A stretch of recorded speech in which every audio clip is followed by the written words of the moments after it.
Hello and welcome to the New South Wales Family Daycare Association Professional Development session on Great Spaces, Safe Spaces in Family Daycare.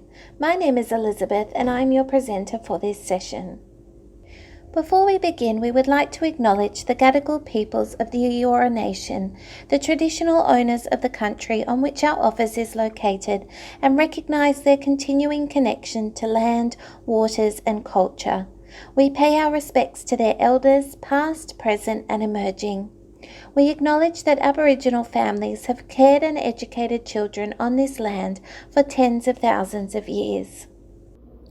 This session has been funded through the Early Childhood Education Directorate of the New South Wales Department of Education. The department approached New South Wales Family Daycare to develop a range of resources, including this webinar, that focused on Quality Area 2 and Quality Area 3 of the National Quality Standard, because they had discovered that some family daycare services and educators were struggling with these areas. As I hope everyone is aware, Quality Area 2 is children's health and safety, and Quality Area 3 is physical safety. We are going to be exploring these topics by looking at creating learning spaces, eating and playing, keeping children safe, good practices, keeping children healthy, and what happens if something goes wrong.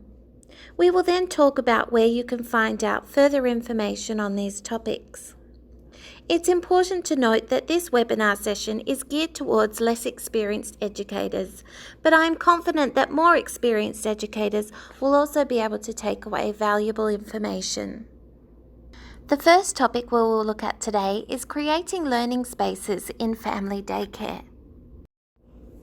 These photos have been provided by actual family daycare services, so demonstrate great examples of what can be created in your own home. Some family daycare educators are often unsure of what they can implement in their home, so we hope these visuals provide some great inspiration. So why do we need great learning spaces? Babies and children learn every day, including in family daycare. Family daycare is an education and care service, so while we were caring for children, we are also educating them. As a family daycare educator, you have to create learning spaces, spaces where babies and children can learn from. These spaces will be in your home and places outside your home which you may visit on excursions. Your choice of equipment, materials and toys and where you choose to put them in your home will impact how children can learn. They will also impact how children behave and feel, and how you as an educator behave and feel while you have the children in your home. The main things you need to do to create great learning spaces in family daycare are organise and set up indoor and outdoor spaces so that children are learning in both natural and built places.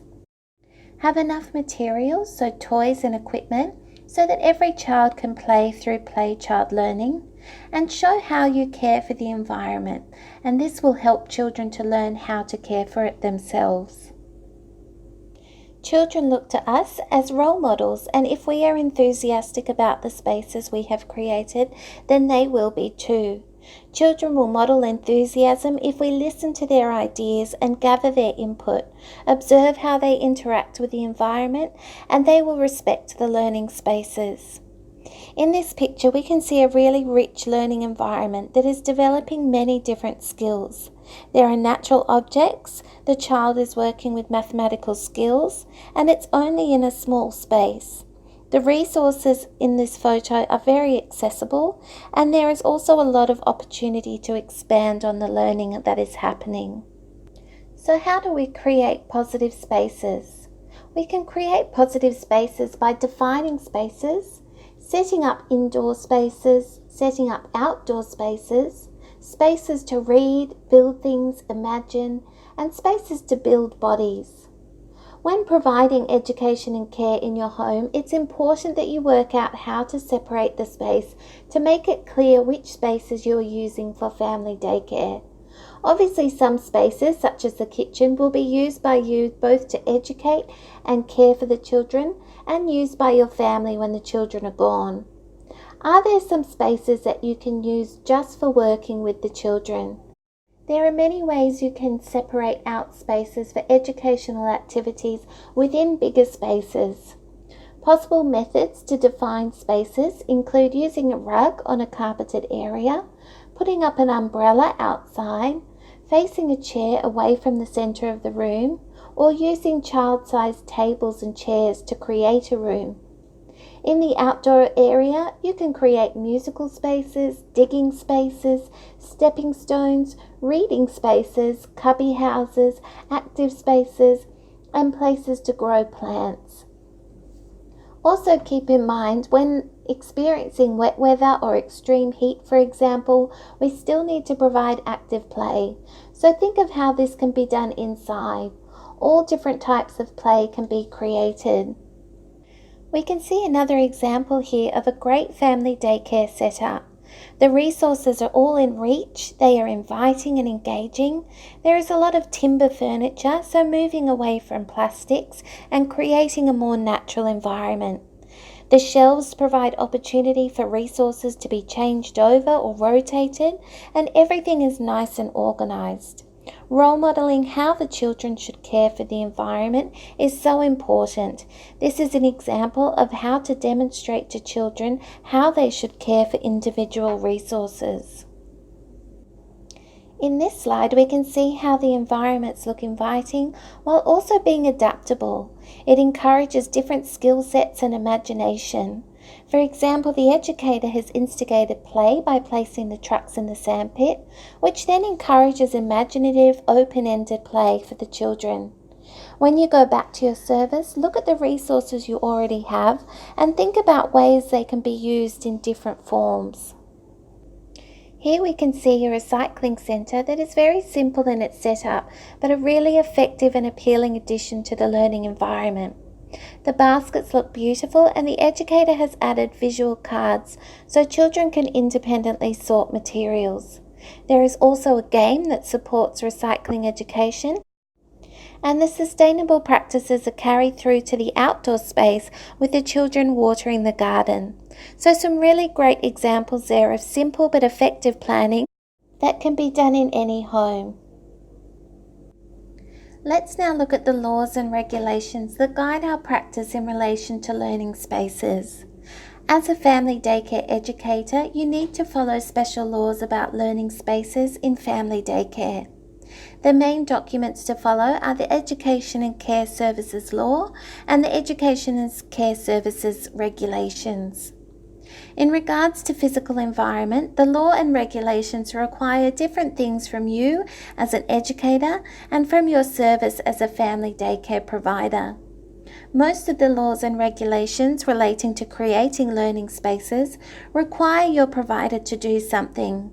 Your family daycare provider has to make sure that every reasonable precaution is taken to protect children from harm or hazard that could cause an injury while they are with you, and that's in section 167 of the law. They also need to make sure that there is enough furniture, materials and toys and equipment for the children that you are caring for, and that's in regulation 105. They need to make sure that the premises and all equipment and furniture used in providing family daycare is safe, clean and in good repair, and that's found in Regulation 103. The laws and regulations are designed to keep children safe while in your care. We will now move on to our next topic, which is eating and playing in family daycare. Why is eating and playing so important in family daycare? Children in Australia are becoming overweight. If we help children learn healthy eating habits and physical activity skills, they will maintain these throughout their lives. Family daycare provides opportunity for children to learn about healthy food choices from you as their educator and also from other children. Eating habits developed as a child affect people throughout their lives. Physical activity helps children's brains and muscles grow and helps children become confident about what they can do and enjoy being active. As an educator, you need to encourage physical activity that is hard, extends thinking, and offers opportunities to take some risks. These risks need to be managed and supervised while also allowing for opportunity for children to assess risk and process information. It could be as simple as a young child who is crawling with access to steps, and they will process the information and options. Will I attempt to climb down the steps? Am I capable? And is this safe for me? So a simple activity can provide a great learning opportunity. So how do we make sure children are eating and playing well?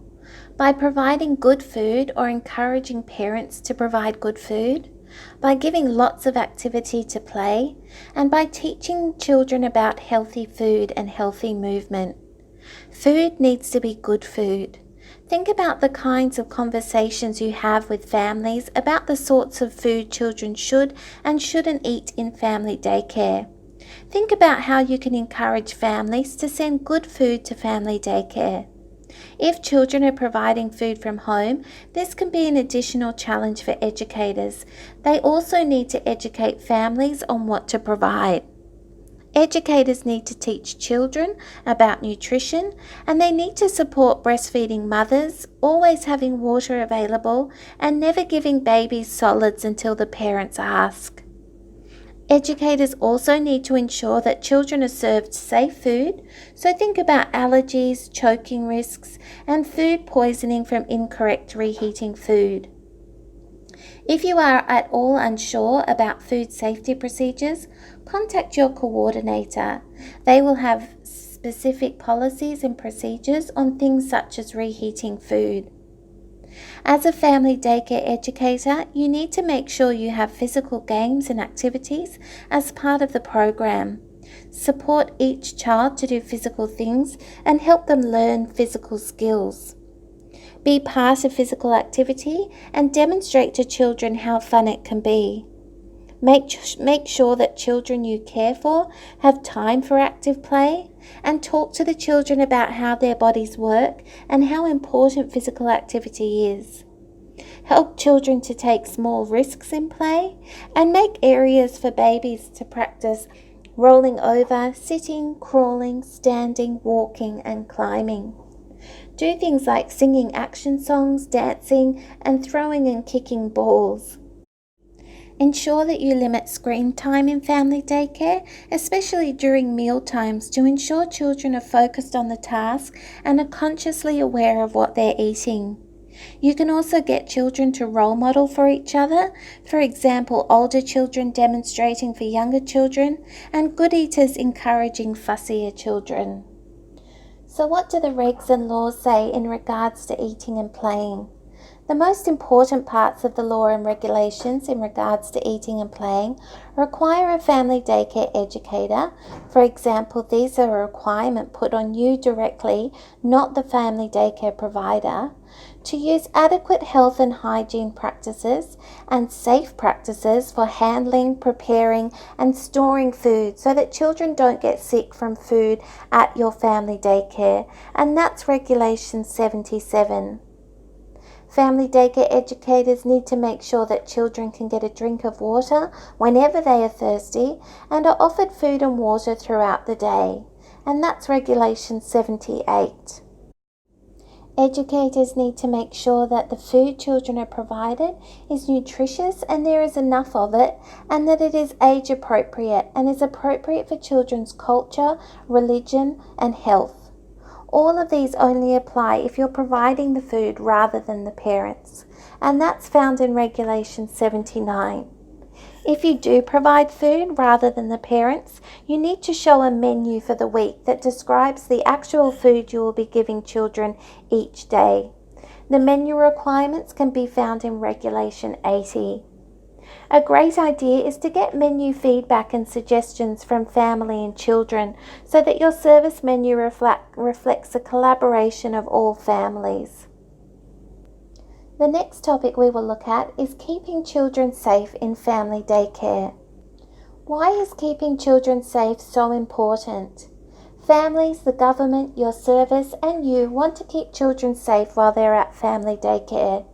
As the adult and the educator, the responsibility to keep children safe falls on you. Family daycare educators have a responsibility to ensure that their home is safe, that they supervise children at all times, and to make sure that they do not hurt themselves. They need to think about what they are doing with the children, what they are doing in the home, and what the possible dangers of this could be, and understand the laws that they need to follow as an educator that the government has put in place to help keep children safe. You as the educator need to understand the laws and constantly check that they are being followed. Each home environment is very unique, so each home needs to be assessed differently.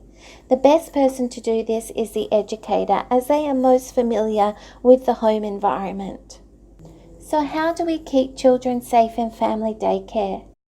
Supervising, which is keeping watch over children, is the main way children are safe. You need to be able to respond immediately if a child is upset or if a child is doing something that may hurt them or another child. When an educator is supervising all children at all times, you can stop accidents from happening by anticipating them. You need to know where all the children in your care are at all times and make sure you know what they are doing. Supervising does not necessarily mean directly playing or being with the children at all time.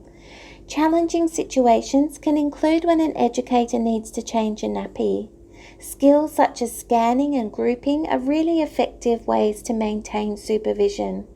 For example, having the change table still in view of the playroom so you can scan over the children and anticipate any hazards. As a family daycare educator, you also need to keep children safe by reducing and eliminating potential harm and hazards. Make sure your house, your yard, and everything in them are safe by doing daily safety checks, locking up poisons, shutting up parts of your house, and having safety equipment like fire rugs and extinguishers. Making sure children are safe from people by working with children's checks, keeping a record of who comes into the home, mandatory reporting, and never leaving children alone with other adults in your home. Take particular care on excursions and when children are sleeping, as these can be high-risk times. Always be aware of policies and procedures surrounding excursion risk management and safe sleep. Red Nose website provides educators and families with the most current research-based safe sleep information. So what do the laws and regulations say about keeping children safe? Educators must take every reasonable precaution to protect a child from harm and from any hazard that might hurt them. This is Section 167 of the law. Make sure nobody uses tobacco, illicit drugs or alcohol while children are in the home. Regulation 82. You also can't drink or have drugs that make it hard for you to care for children, and that's in Regulation 83. Keep a record of any incident, injury, trauma and illness that happens, as stated in Regulation 87, and keep a first aid kit that is easy to recognise and easy to access. This is Regulation 89. Do not let children leave your home unless they are with a parent or someone who has been given permission by a parent in writing or on an excursion form. Only take a child on an excursion when you have done a proper written assessment, stated in Regulation 100 and 101, and have written permission from the parent. Your family daycare provider will give you the forms for these. Report if you see anything that makes you think that the child is being abused, neglected, or hurt. All family daycare educators should be very familiar with the mandatory reporting guide. As an educator, the main ways that children get hurt are drowning, cuts, falls, burns, poisoning, and abuse. Think about ways children could drown in your home. Think about ways you may not have considered, such as buckets, ponds, bathtubs, and laundry sinks. What about ways that they could cut themselves, ways they could burn themselves, including sunburn? Are there places that they could find poison? Remember that alcohol and drugs are also poisonous to young children. The next topic we will discuss is keeping children healthy in family daycare. While you have children in your home as a family daycare educator, it's your role to keep them healthy. You also need to make sure that children who have special medical conditions such as allergies or asthma have their needs taken care of. Why is keeping children healthy in family daycare such an issue? It's because children's bodies are not yet very good at fighting germs. They get sicker more often when they come into contact with those germs. Because you will be caring for children from different families, children will come into contact to different germs from the ones they are used to. Children are also very good at spreading germs. They play and crawl on the ground, they touch each other, and they are not very good at wiping their noses. They also put things into their mouth. Because of this, there are more chances of a child becoming sick at family daycare and then other children catching that illness. So you have to work a lot harder to make sure children in your care don't get sick. We keep children healthy by stopping germs from spreading, especially from sneezes and coughs and from touching things with germs. We do this by washing hands a lot, not caring for sick children, and by immunization. We need to keep our home especially clean and take special precautions when changing nappies. There are special exclusion periods for specific illnesses, and you can access these in Staying Healthy in Childcare, which you can access online. It has lots of useful information for educators, such as finding out exclusion periods for different illnesses and understanding the symptoms to look out for. When you have a child with a specific illness, such as anaphylaxis or diabetes, you have to have a risk management plan, a medication management plan, and a communication plan to make sure that the child is safe. This will be provided by a medical professional, such as a GP or dietitian. You need to follow specific procedures when you need to give children medication. You should have clear policies and procedures surrounding the administration of medication. You need to have handover procedures and documentation when families want to bring in medication. For example, it must be labelled with the medication name, the child's name, expiry date, dosage, and method of administration. Educators and parents need to sign off on medication forms. So what do the laws and regulations say about staying healthy? The laws about children's health falls on the educators. You have to follow good health, hygiene and safe food practices as stated in Regulation 77. You need to make sure children can always have access to a drink of water and are offered food and drinks regularly as stated in Regulation 78. Make sure children can rest or sleep when they need to, Regulation 81, and only give a child medicine or tablets when their parents have filled out a form. You must also keep a record of when you give it to them, as stated in Regulation 92. Your family daycare provider can provide you with such forms. You must give a child asthma medication or use their EpiPen if you think they are having an asthma attack or an anaphylactic reaction. Call the parents and an ambulance if you have to do this. You have to hold a current approved first aid qualification and anaphylaxis and asthma management training. Tell your family daycare provider if yours is about to expire. This is noted in Regulation 136. Now, let's look at what happens if something goes wrong in family daycare. As an educator, you have to plan and practice for emergencies so that you know what to do if something goes wrong. As a family daycare educator, you need to always be aware that you are alone with children if an emergency occurs. Educators must plan how to deal with emergencies before they happen.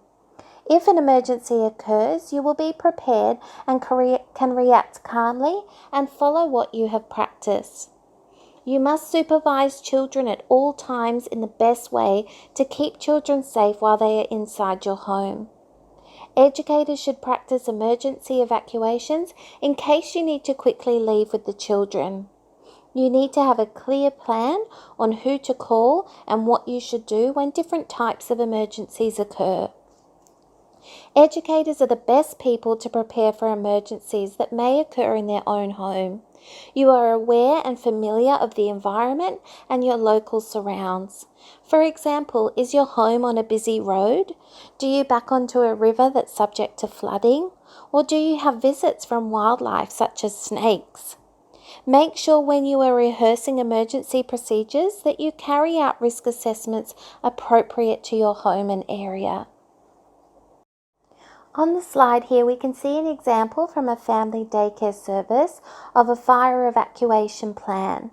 There is a clear diagram and plenty of details on how to evacuate. We can see there are emergency numbers and clear instructions for educators to follow. On this slide, we can see a general explanation of how to respond to an asthma attack. This poster would complement a child's individual asthma plan or be useful for a child that doesn't have an individual asthma plan who may be having an attack for the first time. There is also another good example of an evacuation plan. Here we can see a hold my hand sign, which is often seen in entrances, reminding parents to hold their child's hand when vehicles are about. There's also a good example of how to store and clearly label first aid and medication. The best way to be prepared is think about what could go wrong, know what to do if it does, and plan so it doesn't. Remember, you are required to do an evacuation and lockdown procedure at least every 3 months. And as mentioned before, consider also planning for very likely events in your service. What will you do if there's a gas leak? Is your bushfire plan up to date? Think about the things that would most frequently affect you. You can rehearse for a variety of emergencies, and you can also consult your local fire or council authorities for advice. So what do the laws and regs say about emergencies and hazard reduction? So educators have to take reasonable precautions to protect a child from harm and from any hazard that might hurt them. Follow your family daycare provider's incident, injury, trauma and illness policy and procedures. These outline what you must do in an event that a child is injured, becomes ill or suffers a trauma.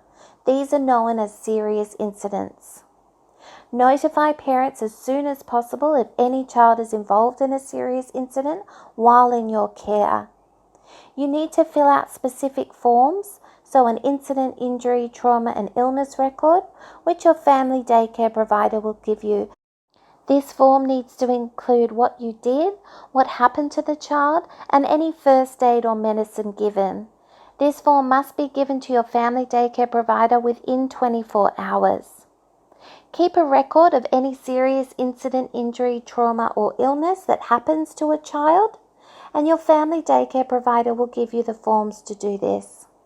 Keep a first aid kit that has first aid supplies, is easy to recognize and easy to access, as stated in Regulation 89. Your service has to make sure that they do risk assessments and have policies about emergencies, you have an emergency exit plan, and that you practice evacuations. You need to tell parents if a child has had an infectious disease at your family daycare. So this brings us to the end of our session.